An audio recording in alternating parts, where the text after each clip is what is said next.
lakini moja ya faradhi nyingine ni kutangaza Uislamu.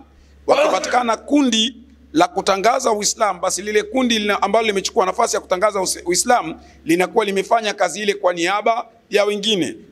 Kwa hiyo sisi kama wahadhiri wa dini ya Kiislamu, jukumu ambalo tumelibeba kubwa kabisa ni kufikisha ujumbe kwa Waislamu, lakini pia hata kwa wale ambao wasiokuwa Waislamu, ambayo hiyo ndio ilikuwa kazi kubwa ya manabii. Manabii walikuja kuwalingania watu wote, lakini hususan walifanya kazi kubwa ya kuwashawishi wale ambao bado hawajamjua Bwana Mtume Muhammad sallallahu alaihi wasallam na hawajaijua haki, waweze kuingia katika dini ya Allah subhanahu wa ta'ala.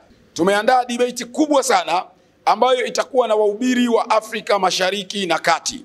Wahubiri kutoka nchi za Kongo, kutoka nchini Burundi, kutoka nchini Kenya, kutoka nchini Uganda, ambao wote kwa pamoja watajumuika katika debate hiyo ambayo itafanyika tarehe 17 ya mwezi huu, mwezi Mei 2025 katika ukumbi wa Simba Oil pale Mburahati Kigogo, kuanzia majira ya asubuhi mpaka majira ya saa 9 la asiri.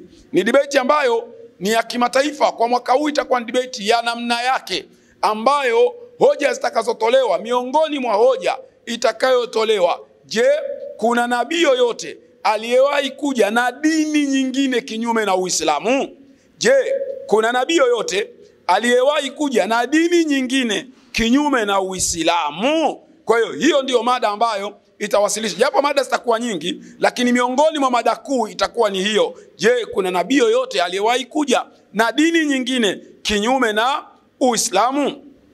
Ndugu zangu katika imani, kutokana na jambo hilo, ni jambo ambalo ni kubwa, sisi walinganiaji wenu, madai wenu ambao mnatufuatilia katika debate mbalimbali, katika mikoa mbalimbali, tunakwenda kufanya kazi ya Mwenyezi Mungu Subhanahu wa Ta'ala.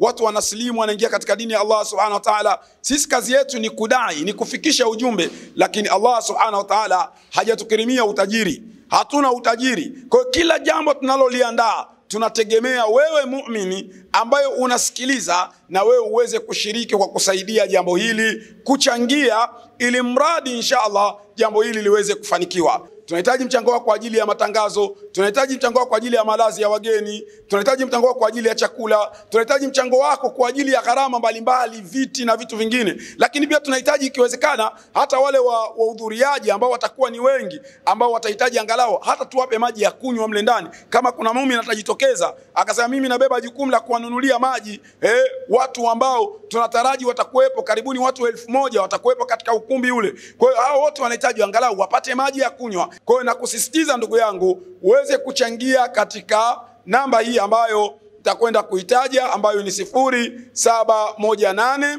39 86 12. Kwa hiyo changia kile chochote ambacho Allah amekuwezesha, uwe ndani ya Tanzania, uwe Ulaya, uwe Amerika, uwe Uingereza, uwe Arabuni, nchi yoyote ambayo huko, tunahitaji mchango wako kwa ajili ya kazi ya la ilaha illa Allah. Na jina litakalotoka ni Ibrahimu Bakonzi.